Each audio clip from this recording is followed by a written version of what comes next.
आदरणीय दर्शकों, आज हम आपके लिए भर्तृहरि नीति शतकम के संबंध में कुछ बातचीत लेकर के आए हैं। भर्तृहरि नीति शतक के संबंध में कुछ आपसे बातें करेंगे। पुराने ज़माने की बात है, एक नगरी थी जिसका नाम था अवंतिका। वर्तमान में यही नगरी उज्जैन के नाम से जानी जाती है और अवंतिका नगरी के राजा थे इंद्रसेन। महाराज इंद्रसेन, जिन्हें गंधर्व सेन के भी नाम से जाना जाता है। इनका राजपाट बहुत ही अच्छा, बड़ा ही सुचारू और बहुत ही ढंग से चल रहा था। प्रजापालक राजाओं में इनकी शुमारी थी, ख्याति थी। ये प्रजापालक राजाओं में गिने जाते थे और बहुत ही पराक्रमी और बहुत ही वीर, बहुत ही नीतिज्ञ, बहुत ही विद्वान, यानी हर उन गुणों से युक्त थे जो एक राजा में स्वाभाविक तौर पर होते हैं। समय के साथ साथ महाराजा का विवाह हुआ। महाराज के जीवन में 2 महारानियां आईं और दोनों से उनको समय के साथ साथ पुत्र रत्न की प्राप्ति हुई, जिसमें छोटी रानी को सबसे पहले पुत्र पैदा हुआ था जिसका नाम भर्तृहरि, और बड़ी रानी को बाद में पुत्र प्राप्त हुआ जिसका नाम था चंद्रगुप्त। चंद्रगुप्त उसके पहले भी एक शासक उस परिवार में हो चुके थे, इसलिए इनका नाम चंद्रगुप्त द्वितीय रखा गया। किंतु ये अपने खोए हुए राज्य संपत्ति को पुनः प्राप्त करके लाने में सक्षम रहे और इनके पराक्रम पर प्रसन्न हो करके, यानी महाराज ने इनके ऊपर खुश होकर के इन्हें विक्रमादित्य की उपाधि दिया और इनका नाम चंद्रगुप्त विक्रमादित्य हो गया। चंद्रगुप्त विक्रमादित्य के ही बड़े भाई थे जिनका नाम भर्तृहरि था, जो हम पहले बता चुके हैं। इसलिए बड़े भाई होने के नाते ही कहने का मतलब उनको भी विक्रमादित्य कहा जाता था, किंतु उन्हें राजपाट से उतना लगाव नहीं था, इसलिए विक्रमादित्य के नाम से इन्हीं को ख्याति मिली। ये विक्रमादित्य के नाम से जाने गए और महाराज भर्तृहरि वह एक नीतिज्ञ, गुणवान, विद्वान और सब कुछ होते हुए भी राज्य के प्रति रुचि न रखने के नाते सन्यासी हुए। इनके सन्यास लेने के भी संबंध में एक बहुत बड़ी कहानी प्रचलन में है। एक बार ये घूम रहे थे एक जगह और इन्होंने देखा कि एक पक्षी एक फल लेकर के चोंच में जा रहा है और कुछ दूर जाने के बाद उसने उस फल को गिरा दिया। तो उस फल को लेकर के आए और उस आश्रम में रहने वाले ऋषि को दिखा करके इन्होंने कहा कि महाराज, एक पक्षी एक फल लेकर के जा रहा था, क्या आप ये बता सकते हैं कि यह फल किस वृक्ष का है? तो ऋषि ने कहा कि महाराज, इसको कोई नहीं बता सकता क्योंकि यह अमर बेल का फल है और इसमें अमरत्व है। यह फल खा लेने वाला व्यक्ति अमर हो जाता है और यह केवल एक तरह की लीला संवरण थी, एक लीला रचना थी भगवान की। और इन्होंने कहा कि भाई तब तो इस फल को हमें ग्रहण करना चाहिए। तो ऋषि ने कहा कि बहुत सुंदर महाराज, आप पाए हैं, इस पर आपका पूरा अधिकार है, आप इसे खा सकते हैं, इसको आप ग्रहण कीजिए। तो महाराज भर्तृहरि ने कहा कि नहीं, इसे मैं नहीं खाऊंगा, मैं इसे रख लेता हूँ और इसे चल करके अपनी सबसे प्रियतमा रानी पिंगला को दूंगा इसे खाने के लिए। ऋषि ने कहा, जैसी आपकी इच्छा, आप राजा हैं तो आप कुछ भी कर सकते हैं। जबकि हम बताते चलें आपको, कुछ समय वो राजा नहीं थे, राजपाट पर इनका जरा भी वो नहीं था।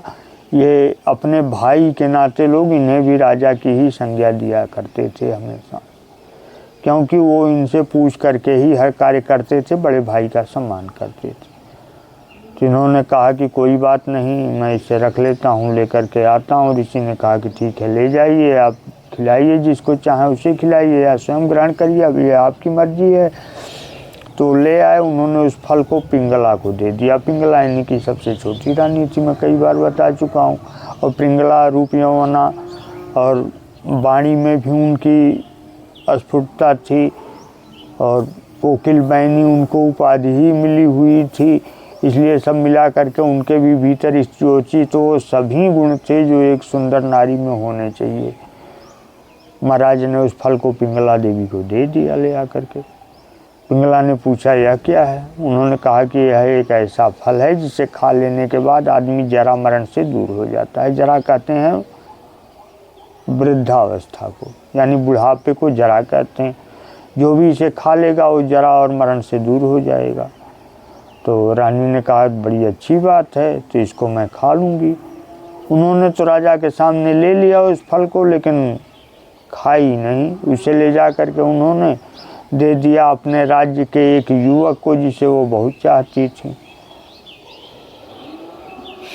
उस युवक ने भी सोचा कि भाई मिली तो बड़ी अच्छी चीज़ है, इसे खाना चाहिए, खा करके देखना चाहिए। तो उन्होंने कहा कि ऐसी कोई चीज़ संसार में है नहीं।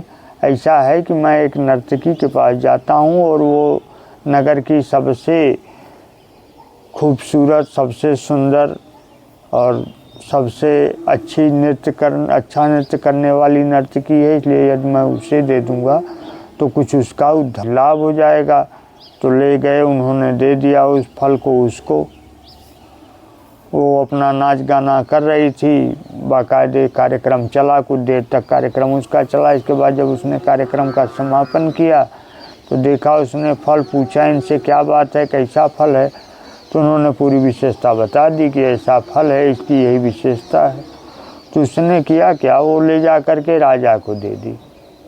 बोली हमारे राज्य का राजा अगर अमर हो जाएगा तो वो कुछ और बात होगी, हम अमर हो कर के क्या करेंगे? राजा भर्तृहरि थे, उन्होंने फल को प्राप्त किया और फल को प्राप्त करने के बाद आए। उन्होंने रानी से पूछा कि ऐसा क्या है भाई, आपको हमने दिया और यह फल फिर घूमते घूमते मेरे पास आ गया। तो मुझे तो बड़ी ग्लानि इससे हो रही है। और उन्होंने उन्हीं के सामने एक श्लोक बना करके कहा कि याम चिंतयामि सततम मयि सा विरक्ता साप्यन्यमिच्छति जनम सजनोऽन्यसक्तः अस्मत्कृते च परितुष्यति काचिदन्या धिक्तां तं च मदनं चैमां च मां च। अरे भाई, जिसे मैं हमेशा सोचा करता हूँ, मेरी निगाह में जो हमेशा ये प्रतिबिंब बन करके छाई रहती है, मेरे मन में जो छाया बन करके पड़ी रहती है, वो मुझसे विरक्त है। और वह भी उस पुरुष को चाहती है जो किसी दूसरी नारी पर आसक्त है, और वह नारी भी मेरे ऊपर आसक्त है। तो मैं किसको इसमें से दोष दूँ? मैं तो यही कहूँगा कि उस कामदेव को धिक्कार है, इस संसार को धिक्कार है, उस पुरुष को धिक्कार है, उस नारी को धिक्कार है, और सबसे बड़ी बात तो मुझे धिक्कार है। यदि मैंने तुरंत इसे खा लिया होता या तो काम बन गया होता। राजा वहीं फल रख करके अपने महल में चले आए और इतने में पिंगला ने आत्महत्या कर ली। पिंगला के मरने के बाद राजा को बड़ी ग्लानि हुई और उन्होंने संन्यास ले लिया। संन्यास लेने के बाद कुछ दिन तक तो संन्यास, राजकाज से दूर होकर के संन्यास उन्होंने अपनाया। इसके बाद एक दिन आए, उसी राजभवन के सामने बैठे हुए थे और वो सोच रहे थे कि राजा से थोड़ा मुलाकात हो जाए, भेंट वार्ता हो जाए उनसे, और ये देख तो लें कि राज्य कैसे चल रहा है। तो जब अंदर जाना चाहे, इतने में उनके समझ में आया कि सामने फर्श पर एक इतना बड़ा रत्न गिरा हुआ है लाल, और इस पर किसी की निगाह नहीं जा रही है। भगवान की भी उनके साथ उन्होंने ज्यों ही उसे उठाना चाहा, त्यों ही उनके हाथ में पान की पीक लग गई। में बड़ी ग्लानि हुई कि हमने क्या किया। तब तक बाबा गोरखनाथ प्रकट हो गए और उन्होंने कहा कि अब तुम संन्यास ले लो बच्चा, अब तुम्हें पूरी तरह से ग्लानि हो गई है इससे। फिर महाराज भर्तृहरि ने संन्यास ले लिया। महाराज भर्तृहरि ने संन्यास लेने के बाद उनके मन में एक चीज़ यह खटकती रही, इसलिए उन्होंने 300 श्लोकों का एक ग्रंथ बनाया और बाद में उसे 3 भागों में विभक्त कर दिया। एक का नाम उन्होंने रखा नीति शतक, जिसमें नीति के ज्ञान के ही श्लोक हैं। दूसरे का नाम उन्होंने रखा श्रृंगार शतक, जिसमें केवल श्रृंगार के ही श्लोक हैं।